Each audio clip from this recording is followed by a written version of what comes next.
하지정맥류 치료 시 고려해야 할 조건 네 번째, 치료 후 장기검진을 오랫동안 시행하는지 여부입니다. 다섯 번째로는 장기검진 시 초음파 검사와 재발 예방적 치료가 가능한지 여부입니다. 마지막으로 여섯 번째로는 진료의 질 수준을 객관적으로 입증할 수 있는지 여부입니다.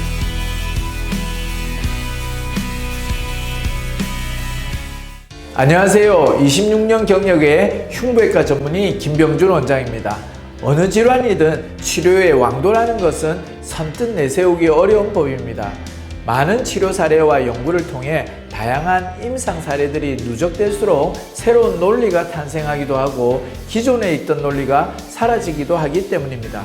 그만큼 쉽거나 빠르게 혹은 간단하게 치료할 수 있는 치료법에 집중하기보다는 더 효과적이고 안전하고 치료 후에도 지속적으로 건강할 수 있도록 의료적 관리를 제공할 수 있는 치료 시스템에 집중할 필요가 있습니다. 오늘은 지난 시간에 이어 하지정맥류 치료 전 고려해 볼 만한 조건 6가지 중 나머지 3가지에 대해 설명드릴 텐데요. 하지정맥류 치료 후 관리 시스템의 핵심적인 조건과 진료의 질을 객관적으로 판단할 수 있는 기준에 대해 설명드리도록 하겠습니다. 하지정맥류 치료 시 고려해야 할 조건 네 번째, 치료 후 장기검진을 오랫동안 시행하는지 여부입니다. 한 논문의 내용을 인용하자면 최근 만성정맥질환에 대한 새로운 치료 전략의 개발에도 불구하고 하지정맥류 치료 후 재발은 여전히 답답한 현실이다 라고 말합니다. 과거 하지정맥류 재발은 치료계획의 오류 혹은 치료 전략의 오류로 인해 발생하는 것이 일반적인 가설로 인정되어 왔지만 최근 2022년 발표된 유럽 임상진료 지침에 의하면 치료 부위 신생혈관의 생성, 정상적이었던 혈관과 관통정맥에서의 역류, 폐쇄했던 혈관이 재개통되는 등의 자연적인 원인에 의해 재발할 수 있다는 가능성이 여전히 언급되고 있으며 신생혈관의 생성으로 인한 재발의 확률은 치료 계획의 오류, 전략의 오류보다 높은 것으로 보고되고 있습니다. 이는 유럽 및 국내 임상 전문가들이 임모아 주장하는 의견인 만큼 치료 후에도 장기적으로 재발의 가능성을 관리받을 수 있는 시스템을 고려해 보는 것이 좋습니다. 또한 여기서 더 중요한 것은 바로 장기 검진의 기간입니다. 하지정맥류 재발은 치료 후 1년에서 2년은 종종 무증상이었다가 3년에서 5년이 지난 후에야 재발성 하지정맥류의 임상적 양상을 띌 수 있기 때문에 1년에서 2년 정도의 단기적인 추적 관찰로는 하지정맥류 재발을 예방할 수 없게 됩니다.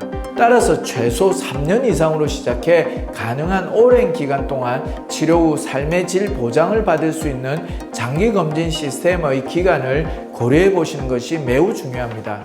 다섯 번째로는 장기검진 시 초음파 검사와 재발 예방적 치료가 가능한지 여부입니다. 재발성 하지정맥류는 원발성, 즉 첫 하지정맥류 진단 때보다 더욱 정밀한 검사가 필요한데요. 대부분 신생혈관이나 관통정맥과 같은 미세한 혈관의 미세한 역류로부터 재발성 하지정맥류가 시작되는 경우가 많아 고성능의 혈관 초음파 장비를 통한 검사가 반드시 필요합니다. 또한 장기검진 시 예방적 치료를 위해서는 수술적 치료가 아닌 외래에서 가능한 치료로 효율성을 높여야 하며 직경이 작고 복잡한 혈관의 치료에 적합한 보다 정밀한 치료법이 수반되어야 합니다.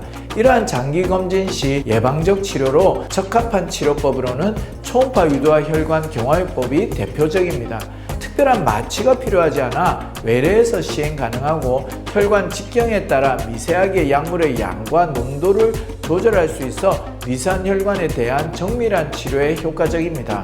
이렇게 하지정맥류는 치료 후에도 지속적인 관리와 예방이 무엇보다 중요한 질환이라는 점 명심하시면 좋겠습니다. 마지막으로 여섯 번째로는 진료의 질 수준을 객관적으로 입증할 수 있는지 여부입니다. 만약 여러분보다 몇 배나 더욱 깐깐하고 전문 지식이 풍부한 누군가가 의료기관의 진료 서비스를 대신 경험해보고 철저히 검증하고 평가한 결과를 여러분께 알려준다면 어떨까요? 스스로 직접 보고 평가하는 것보다 더 많은 신뢰를 할 수 있을지 모릅니다. 이를테면 의료기관 인증제도라고 하는데요. 실제로 이러한 인증제도 중 가장 공신력이 높은 인증제도는 바로 WHO가 인정하는 국제의료기관 평가위원회 JCI 인증입니다. 환자 진료 체계에 대한 철저하고 엄격한 평가를 수행하는 의료기관 인증인 만큼 이 인증을 거친 국내 의료기관은 단 7개에 지나지 않습니다. 따라서 이러한 의료기관의 인증 획득 유무를 따져보는 것도 좋은 판단의 기준이 될 수 있는데요. 특히 국내 인증의 경우에는 보건복지부, 국제 인증의 경우에는 WHO, 이 두 기관이 인정하는 인증제도만이 의료법상 공식적으로 인정하는 인증제도인 만큼 꼼꼼히 살펴봐야 할 필요가 있습니다. 이상으로 두 편의 영상을 통해 하지정맥류 치료 시 고려해야 할 조건 6가지를 정리하여 말씀드렸는데요. 하지정맥류 치료를 고민 중이신 분들께 유익한 정보가 되었길 바랍니다. 다가오는 따뜻한 봄날 하지정맥류 치료로 가벼워진 다리, 건강한 삶의 질을 만끽해 보시길 바랍니다.